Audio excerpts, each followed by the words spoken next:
The Mona Lisa is not the most famous painting in the world because it is beautiful. It is famous because it feels alive. For more than 500 years, people have stood in front of her, confused, fascinated, and unsettled.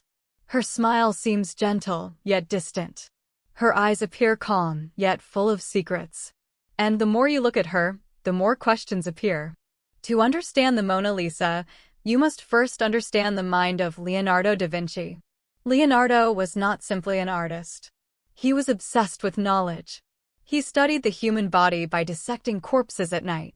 He filled notebooks with drawings of muscles, veins, skulls, and facial expressions. He believed that art and science were not separate disciplines, but two sides of the same truth. For Leonardo, painting a face meant understanding the soul behind it. When Leonardo began working on the Mona Lisa in the early 1500s, portrait painting followed strict rules. Subjects were shown stiff and formal, symbols of wealth and status rather than personality. Leonardo rejected this approach. He wanted movement, emotion, and life.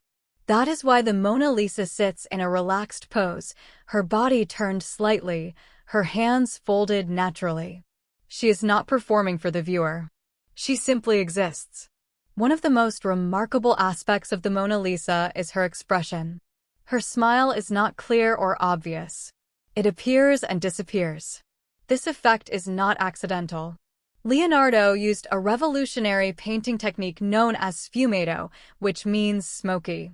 Instead of hard lines, he applied countless thin layers of paint, blending light and shadow so smoothly that the transitions become invisible.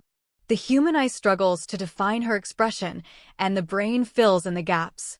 This is why her smile seems to change depending on where you focus. Her eyes add to the illusion. No matter where you stand, they seem to follow you. This creates a powerful psychological connection between the viewer and the painting. Leonardo understood human perception deeply. He knew that vision is not just about seeing, but about interpreting. The Mona Lisa plays with that interpretation. Then there is the question of who she really was. The most common theory is that she was Lisa Gherardini, the wife of a Florentine merchant. But no document from Leonardo himself confirms this. Other theories suggest she was an idealized woman, a symbol of femininity, or even a hidden self-portrait of Leonardo, reflecting his belief in the balance between masculine and feminine traits. The lack of certainty keeps the mystery alive. Leonardo treated the Mona Lisa differently from other commissions. He worked on it slowly, obsessively, carrying it with him for years. He refined it again and again, adjusting shadows, softening edges, and deepening the emotional effect. Some historians believe he never considered it finished. For Leonardo, perfection was unreachable, and that endless pursuit is embedded in the painting itself. The background behind the Mona Lisa is just as mysterious as her face.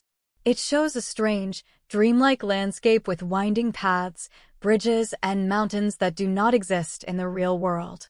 The horizon lines on each side of her face do not even match, subtly unbalancing the composition. This creates a sense of movement and tension. Many believe the landscape represents the natural world in constant change, while the woman in the foreground represents human consciousness observing it. Centuries passed, and the Mona Lisa remained important among artists, but not yet a global icon. That changed dramatically in 1911, when the painting was stolen from the Louvre. The theft shocked the world. Newspapers printed her image everywhere. When she was finally recovered 2 years later, her fame had exploded. She had become more than a painting. She had become a symbol. In modern times, the Mona Lisa is protected behind bulletproof glass, guarded, studied, analyzed, and reproduced endlessly. Yet no photograph can fully capture her presence. Standing in front of the original still feels different. There is a quiet intensity to her gaze, a sense that she knows something we do not. The true genius of Leonardo da Vinci is not that he painted a realistic face. It is that he painted uncertainty. The Mona Lisa exists between emotions, between meanings, between answers. She refuses to be fully understood. And maybe that is why she has survived for 500 years, not as a static image, but as a living question. The Mona Lisa does not tell us her secret. She invites us to search for it. And as long as humans are curious, she will continue to smile.